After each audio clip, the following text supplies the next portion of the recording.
We talk a lot about how do you create a financially secure retirement? How do you invest the right way? How do you reduce taxes? How do you optimize income? And we focus a lot on that, and for good reason. But at the end of the day, if you don't have a happy retirement, it really doesn't matter how much you focus on the financial side if you can't get what actually matters right. So today's video, we're going to talk about 7 common things happy retirees have in common. So as you're approaching your retirement, you can make sure that you're doing what it takes to ensure you have the happiest retirement possible.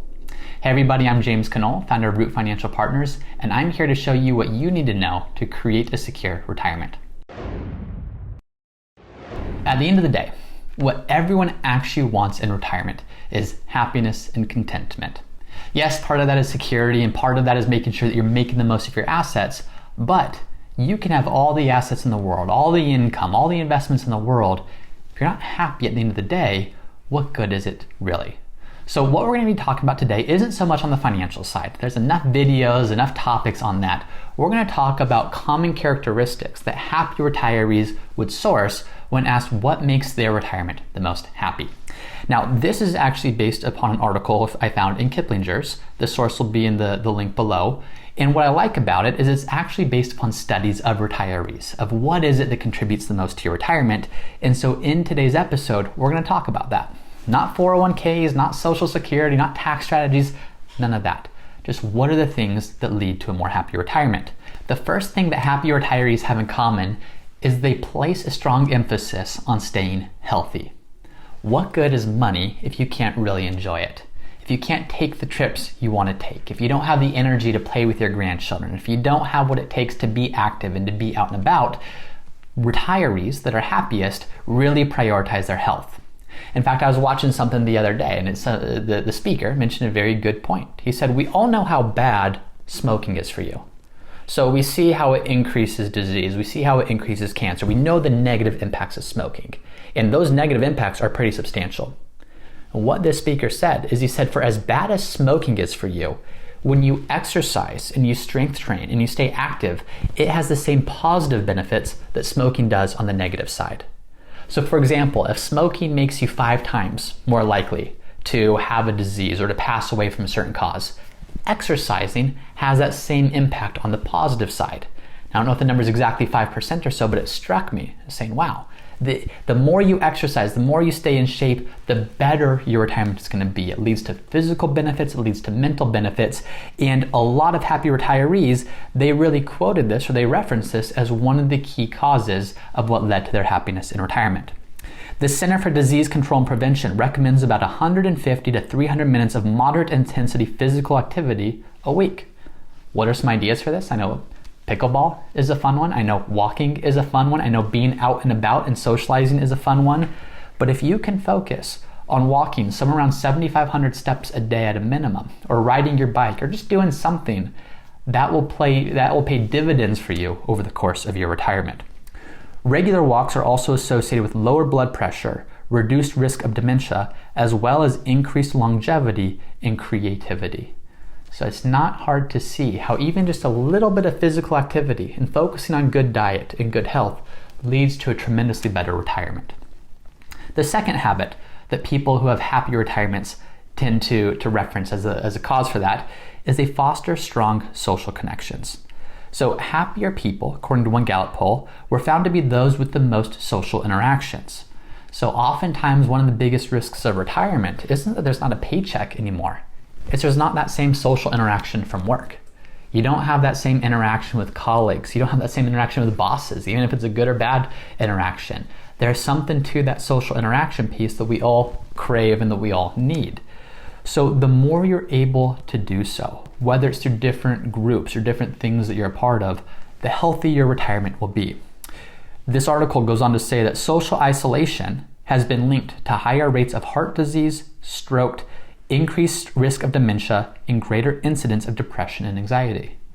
So if we want a happy retirement, it starts with having and developing those strong social interactions that sometimes get left behind when you leave the workplace. So finding those groups, finding those friendships, finding those neighbors, whatever it is, making sure there's regular social interaction will lead to a happier retirement. The third habit that happy retirees practice is happy retirees find a clear sense of purpose. So if you go to a retirement website or a financial planner website, what do you typically see? Oh, it's a couple that's golfing, or it's a couple that's sailing, or it's a couple that's walking on the beach. And there's this idea that, okay, when we retire, finally, we don't have to do anything.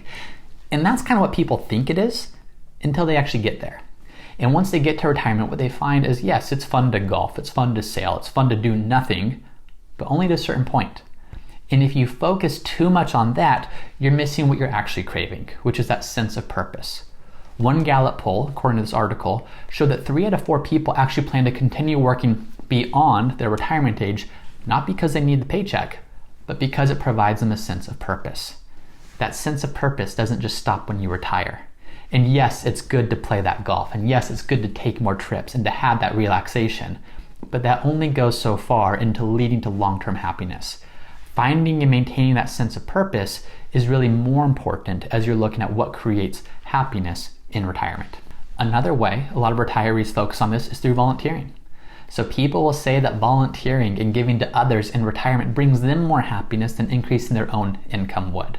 So finding that sense of purpose, volunteering, really strong ties between the two. Volunteermatch.org is a great place where you can find places that have needs for volunteers. So maybe there's a place in your community or a cause or a church or something where you can get involved, because we know there's a lot of need out there. And what a lot of happy retirees will source, or will quote as saying the source of their happiness, is being involved, finding that purpose and that meaning and that ability to give back even after they're retired. The fourth habit that happy retirees source here is happy retirees never stop learning. Now, I joined a Toastmasters club a few years ago, and I did so, I forget what I was, maybe 28 years old or so. And when I joined it, I was expecting for a lot of people like me to be in that club. People who wanted to work on public speaking, people who wanted to develop, people who wanted to become better leaders. And what I was surprised by is by far, I was the youngest person in that Toastmasters group. What I was shocked by is most people in that group were actually people who had already retired, or people who could have retired but desired to continue working. It was full of people who wanted to continue learning. It was full of people who self-development was the most important thing to them. And it struck me that these are people who could easily shut things down, sleep in, sit on the couch, watch TV all day, and be totally fine. But these are also people that recognize that's not the actual key to happiness. They never wanted to stop learning. They never wanted to stop developing. They wanted to keep improving. And to me, it was an incredibly inspiring thing to see even these people who don't have anything to gain financially by becoming better leaders or better in the workforce or whatever, they have this innate desire to continue growing. There's a Harvard Medical School newsletter, and it says that challenging your brain with mental exercise is believed to activate processes that help maintain individual brain cells and stimulate communication among them. So as you are continuing to learn, the neurons and the synapses and all these things that happen in your mind, there's a healthy connection, there's a healthy use of them. And the longer you can continue developing that, the happier you will be throughout retirement. This also, there's another study that showed that people with dementia who did crossword puzzles delayed the onset of accelerated memory decline by 2.5 years. Meaning, the more you can stimulate your mind, the more you can focus on learning, the more you can continue to challenge yourself, the longer you're going to have not just a lifespan, but a health span. How can you maintain how long you're healthy for? How can you maintain your physical health, your mental health for the longest possible time throughout retirement? And in doing so, you're going to contribute to a happier retirement. Habit number 5 that people quote as being a contributor to a happy retirement is they train their brains to be optimistic. Now, there's a quote that I've heard before, and I couldn't find the exact source. Maybe I didn't search long enough, but it goes something like this. It says, "You haven't grown old until you believe there's more to look back on than there is to look forward to." What does that mean? Age for a lot of people is some certain number. You know, as a child, you think, oh my gosh, 30 is so old. And then as a 30-year-old, you think, oh my gosh, 50 is so old. And as a 50-year-old, it's, oh my gosh. And there's just these arbitrary ages that people tend to have in their minds. But age, and it's so cliche to say, is so much more of a mindset. Of how many of us know people in their 70s and 80s who seem far more youthful than other people in their 40s and 50s who've just given up and who aren't taking care of themselves and who aren't doing anything to stimulate any happiness in their lives. You haven't grown old until you believe there's more to look back on than there is to look forward to. So the happy retirees are training their brains to be optimistic about the future. Yes, there's a lot of stuff that you've already done, but what does the future hold in terms of time with your spouse, in terms of trips you can take, in terms of experiences that you have, in terms of time with your grandchildren, in terms of impact that you can have with those around you? Making sure that you are training yourself to have that optimism.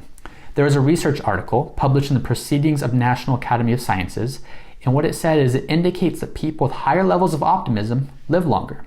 Optimistic women had a 50% greater chance of surviving to age 85, and optimistic men had a 70% greater chance. So optimism isn't just this thing that has no physical impact. It literally leads to longer life, and more than that, it leads to happier lives. The sixth habit of happy retirees is happy retirees practice mindful gratitude. So what does this mean? It means we're not all just naturally grateful for everything. It takes work sometimes. Sometimes it's easy to see the negativity and the bad things all around us. But there's also positive things around all of us.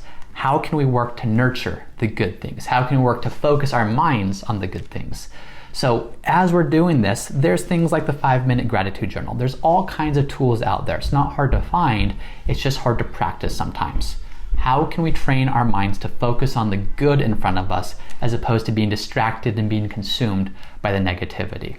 There's actually research that shows putting feelings of gratitude on paper, not just thinking them, not just saying I'm thankful for my family, I'm thankful for this shelter, I'm thankful for whatever, but putting them on paper can provide both mental and physical benefits such as greater self-esteem, better sleep, and improved heart health.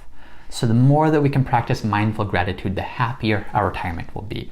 The seventh habit of happy retirees is they have a furry or feathered friend. Now, it turns out that there's more benefits than just the love that a dog is going to bring to you, or just the love that an animal is going to bring to you. There are studies that show dog owners tend to get 20% more physical activity a day than people without dogs. Also, people with dogs spent 30 fewer minutes a day being sedentary on average, according to a study published by the Journal of Epidemiology and Community Health. So what does that mean? Well, it's not just the fun benefits that come along with a dog, but the best thing to stimulate activity into action and exercise is to have fun doing so. And if it's enjoyable to walk your dog, or if it's enjoyable to go to the park and throw the ball around with your dog, or if it's enjoyable just to have a pet that stimulates activity as opposed to being sedentary, there's some tremendous amount of benefits that can do so.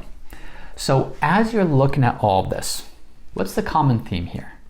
It's this. It's that retirement isn't about stopping.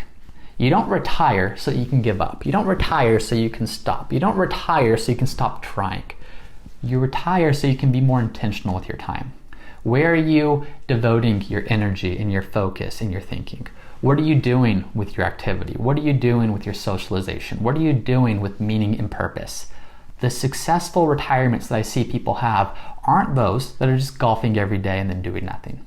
It's people that are golfing, yes. It's people that are traveling, yes. But it's people who are being very intentional with how they're directing their time. They're being intentional and they're finding meaning and purpose and happiness.